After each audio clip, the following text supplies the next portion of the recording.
जय श्री कृष्णा। दोस्तों, कहानी छोटी सीख बड़ी का उद्देश्य लेकर एक बार फिर से हाजिर है एक नई कहानी के साथ। दोस्तों, बड़ी ही खूबसूरत बात कही है किसी ने कि इस जीवन में जो दोगे वही लौट कर आएगा। नेकी करोगे तो नेकी मिलेगी और बदी करोगे तो बदी मिलेगी।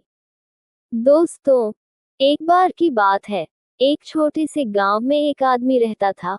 उसके घर के पास में एक पहाड़ था, जहां पर रोज सुबह वह व्यक्ति उस पहाड़ पर थोड़ी देर के लिए बैठता, फिर वापस आ जाता। यह उसका प्रतिदिन का नियम था। एक दिन वह सुबह सुबह जा रहा था। पीछे से उसका छोटा सा बेटा आया। उसने आकर के उसका हाथ पकड़ लिया और कहा कि पिताजी, आज मैं भी आपके साथ चलूंगा। उसने अपने बेटे को पहले समझाया और मना भी किया। उसने कहा कि पहाड़ का रास्ता बहुत ही खतरनाक है और चढ़ाई भी बहुत ज्यादा है, इसलिए तुम चल नहीं पाओगे। लेकिन उसका बेटा भी कम नहीं था। जिद करके बैठ गया कि या तो मुझे ले चलो, नहीं तो मैं आपको भी नहीं जाने दूंगा। आखिर में हार कर पिता को पुत्र की बात माननी पड़ी। अब दोनों पहाड़ पर चढ़ने लगे। पिता ने बेटे का हाथ कस के पकड़ा हुआ था। बाईं तरफ पहाड़ थे और दाईं तरफ खाई थी। रास्ता भी बहुत ही कम चौड़ा था। चलते चलते अब दोनों पहाड़ की चोटी तक पहुंचने ही वाले थे। तभी रास्ते में एक बड़ा सा पत्थर आया। क्योंकि पिता को पता था कि वहां पर पत्थर है, तो वह एक तरफ से निकल गया। लेकिन बेटे को ध्यान नहीं रहा और वह उस बड़े से पत्थर पर टकरा गया था।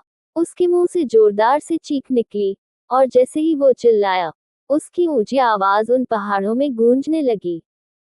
इससे पहले उस बच्चे ने कभी भी अपनी आवाज की गूंज नहीं सुनी थी। अचानक से उसने सुना तो वो थोड़ा घबरा गया। उसे समझ नहीं आया कि ये क्या हो रहा है। उसे लगा कि शायद कहीं कोई है छुप करके उसको देख रहा है और उसका मजाक उड़ा रहा है। फिर उस बच्चे ने बोला, कौन हो तुम? वापस आवाज आई, कौन हो तुम? ये सुन बच्चे को गुस्सा आ गया। उसे लगा कि कौन है जो मेरा मजाक उड़ा रहा है। फिर उसने गुस्से से कहा, मैं तुम्हें छोड़ूंगा नहीं। बोलते ही यही आवाज पहाड़ों से टकरा कर वापस आए। अब बच्चा बुरी तरह से डर गया। उसके पिता ने जब ये देखा तो समझ गए कि क्या हो रहा है। उसने अपने पिता का हाथ कस के पकड़ा हुआ था और उसने कहा, पिताजी, ये कौन है जो मुझे इतना तंग कर रहा है? और आप कुछ बोल क्यों नहीं रहे? कौन है ये जो मुझे डरा रहा है? तो इसके पिता थोड़ा सा मुस्कुराए और उसकी तरफ देखा और जोर से बोले, मैं तुमसे बहुत प्यार करता हूँ। इतना कहते ही वापस आवाज आई, मैं तुमसे बहुत प्यार करता हूँ। ये सुनकर वह बच्चा हैरान हो गया। उसे समझ ही नहीं आया कि हो क्या रहा है। अभी अभी यहीं से आवाज आ रही थी जिसमें कोई उसका मजाक उड़ा रहा है, उसको तंग कर रहा है और अब उसके पिता को बोल रहा है कि मैं तुमसे बहुत प्यार करता हूँ। उसको सोच में डूबा देखकर पिता समझ गए कि उसके मन में क्या चल रहा है।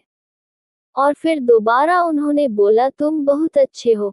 फिर आवाज गूंजी, तुम बहुत अच्छे हो। और यह सुनकर उनका बेटा भी थोड़ा सा मुस्कुराया और अपने पिता से पूछा कि पिताजी, ये सब क्या है? उसके पिता ने अपने बेटे को समझाया कि बेटा, जो तुम सुन रहे हो ना, ये किसी और की नहीं, ये तुम्हारी ही आवाज है जो कि पहाड़ों में गूंज रही है और तुम्हें अपनी ही आवाज सुनाई दे रही है।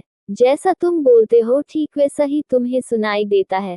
अगर तुम गुस्से से कुछ कहोगे तो जवाब में भी गुस्सा ही होगा, लेकिन अगर तुम कुछ अच्छा कहोगे तो आवाज भी अच्छी ही होगी। दोस्तों, इस कहानी की तरह ही हमारी जिंदगी में भी होता है।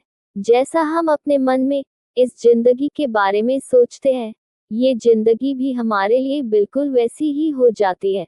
अगर हम मन ही मन अपने आप को ये बोलते रहेंगे कि मेरी जिंदगी तो बहुत ही बुरी है, तो हमारी जिंदगी सच में बुरी हो जाएगी। और अगर हम अपनी जिंदगी से प्यार करेंगे तो हमारी जिंदगी भी हमसे प्यार करेगी। दोस्तों, कहानी अच्छी लगी हो तो वीडियो को लाइक, शेयर और कमेंट में जय श्री कृष्णा अवश्य लिखें। और हमारे चैनल को सब्सक्राइब अवश्य कीजिएगा। धन्यवाद। जय श्री कृष्णा। हरि हर।